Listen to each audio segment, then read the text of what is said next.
అందరికీ నమస్కారం. ఈరోజు పూజా సమయంలో కలిగే శుభ సంకేతాల గురించి తెలుసుకుందాము. దీపం స్థిరంగా వెలగడం. దీపం మార్పకుండా ప్రశాంతంగా వెలిగితే దేవుని అనుగ్రహం ఉందని భావిస్తారు. అగరబత్తి పొగ నేరుగా పైకి వెళ్ళడం. దీని వలన పూజ స్వీకరించబడిందని శుభ సూచన. మనసు చాలా ప్రశాంతంగా అనిపించడం. అంతర్గత శుద్ధి, ఆధ్యాత్మిక శక్తి లభిస్తున్న సూచన. పూజలో పువ్వు అకస్మాత్తుగా కింద పడడం. దేవుడు మీ ప్రార్థనను స్వీకరించాడని విశ్వాసం. దీపం వెలిగించిన వెంటనే జ్వాల పెద్దగా అవ్వడం. శుభ ఫలితాలు దగ్గరలో ఉన్నాయన్న సంకేతం. గంట మ్రోగినప్పుడు శుభ్రమైన ధ్వని. దీని వలన నెగిటివ్ శక్తులు తొలగిపోతున్నాయని భావిస్తారు. పూజా సమయంలో కన్నీళ్లు రావడం.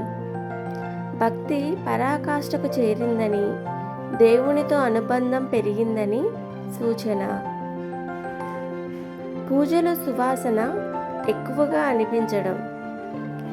దేవతల సాన్నిధ్యం ఉందని నమ్మకం. పూజ తర్వాత మనసు హాయిగా, నిద్ర బాగా రావడం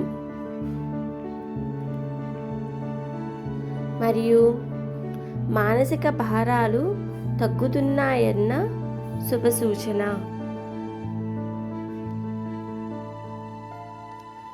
పూజా సమయంలో పక్షి లేదా సీతాకోక చిలుక కనిపించడం.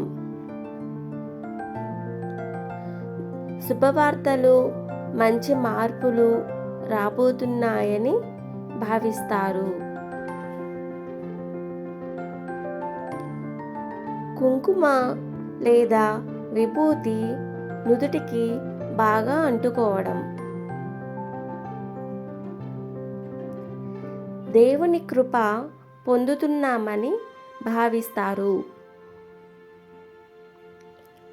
హారతి కర్పూరం పూర్తిగా శుభ్రంగా కాలిపోవడం.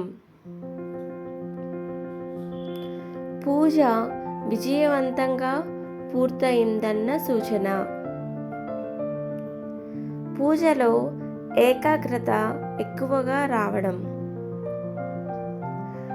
మనస్సు భగవంతునితో లీనమైందని అర్థం. పూజా సమయంలో శ్లోకాలు సులభంగా గుర్తుకు రావడం. ఆధ్యాత్మిక శక్తి పెరుగుతోందని భావిస్తారు. పూజ అనంతరం హృదయం తేలికగా అనిపించడం. బాధలు, ఆందోళనలు తగ్గుతున్నాయన్న సంకేతం.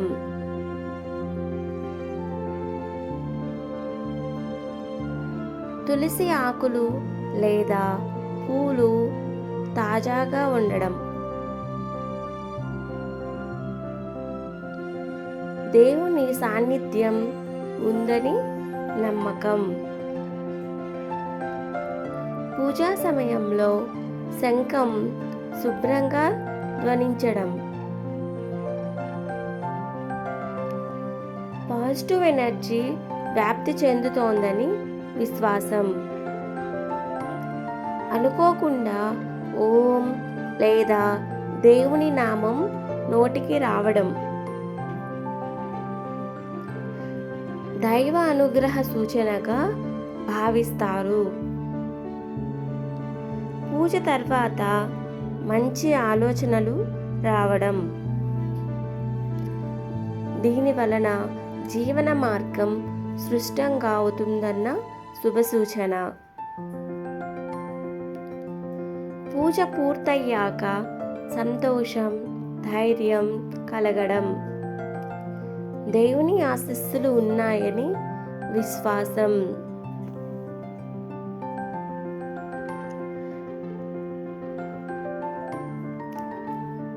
గమనిక: ఈ శుభ సంకేతాలు భక్తుల నమ్మకాలు, అనుభవాల ఆధారంగా చెప్పబడినవి. ప్రతి ఒక్కరి అనుభూతి వేర్వేరు కావచ్చు. శ్రీమాత్రే నమః. Please subscribe the channel.